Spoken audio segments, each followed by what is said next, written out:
Artificial sweeteners have little or no benefit to health, researchers conclude. 2/3 of Americans are overweight, and those who diet sometimes turn to alternative sweeteners, including aspartame, sucralose and stevioxide, to cut calories. Now, a new review of many studies suggests that doing so might not be the best idea. The scientists took a comprehensive look at more than 11,000 studies and found that, for overweight individuals or those with high blood pressure, hypertension, or diabetes, the benefits of consuming zero-calorie, non-nutritive sweeteners were modest and ill. For other people, there was an increased risk of weight gain, type 2 diabetes, hypertension, stroke and heart disease.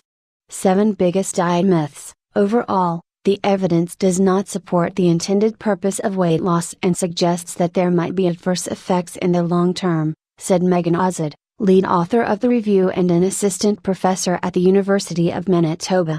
Previous research had suggested that non-nutritive sweeteners were not the healthiest choice, but those studies were smaller in scope than the new review, and tended to focus on one outcome at a time, said Ozod, who researches the development of chronic diseases. They would look only at weight gain, or only at diabetes, Ozod told Live Science. But we wanted to be really comprehensive and look at the whole panel of cardiometabolic diseases.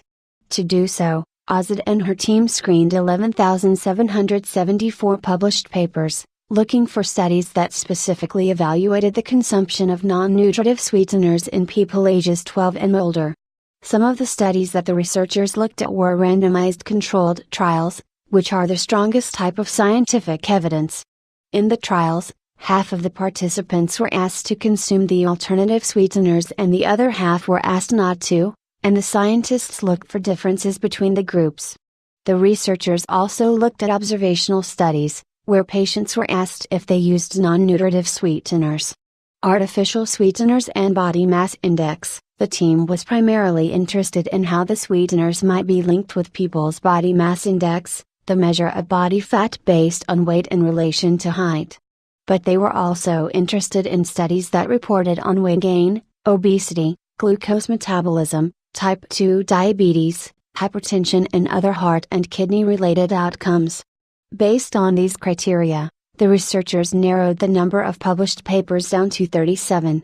7 of these were randomized controlled trials lasting at least 6 months that followed a total of 1,003 people. The participants were overweight or had hypertension or diabetes at the start of the studies, and during the studies, they used the alternative sweeteners as part of a weight loss plan. Diet and weight loss, the best ways to eat. The other 30 studies were observational studies of people from the general population who were not necessarily overweight. Although the direct goal of these studies was not to specifically track the effects of non-nutritive sweeteners, the participants were asked about their consumption of sweet substitutes. For these studies, a total of more than 405,000 participants were followed over the course of at least 10 years. After the researchers analyzed all of the study results, they concluded that non-nutritive sweeteners did not substantially help people and, in many cases, may have harmed them. In the 7 randomized controlled trials, for example, some participants lost weight, but others had no significant weight loss over the 6-month period.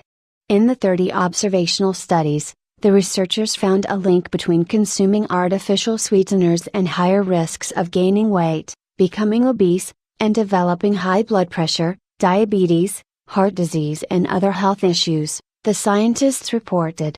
Because some of the people in the studies may have benefited from the sweeteners, particularly those in the randomized controlled trials, while others saw adverse health outcomes, scientists need to look more closely at the use of these products, said Alison Solvitsky-Mani, an assistant professor of exercise and nutrition sciences at the George Washington University who was not involved with the new review of studies. I don't think that non-nutritive sweeteners, are necessarily something people should be cautioned against, but they're also, I don't think, something that people should be encouraged to consume for weight loss, Solvitsky told Live Science. We need to learn more about how they're working, what they're doing and how they affect different populations, if at all, she said. Special report, The Science of Weight Loss, The Role of Gut Bacteria, Ozid noted that the new review was a part of a larger effort to determine the effects of non-nutritive sweeteners on the gut microbiome, bacteria and other microbes in the gut, and cardiometabolic health. Studies have shown that the makeup of gut bacteria is less diverse in obese people than in people of a healthy weight, Ozid said. Because the gut microbiome plays a big role in extracting energy from food and even in producing vitamins, a less diverse population might contribute to weight gain, she said. A study Ozid and her team published earlier in the year in the journal JAMA Pediatrics shows that babies born from mothers who consumed artificial sweeteners were more likely to be overweight by the time they were 1 year old. Whether there is a direct link is not known.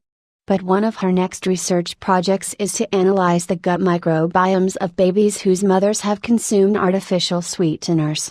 In recent surveys from the United States, over 50% of adults are reporting that they consume these products on a daily basis, Ozid said. There is just not a lot of evidence out there for what the long-term impact might be.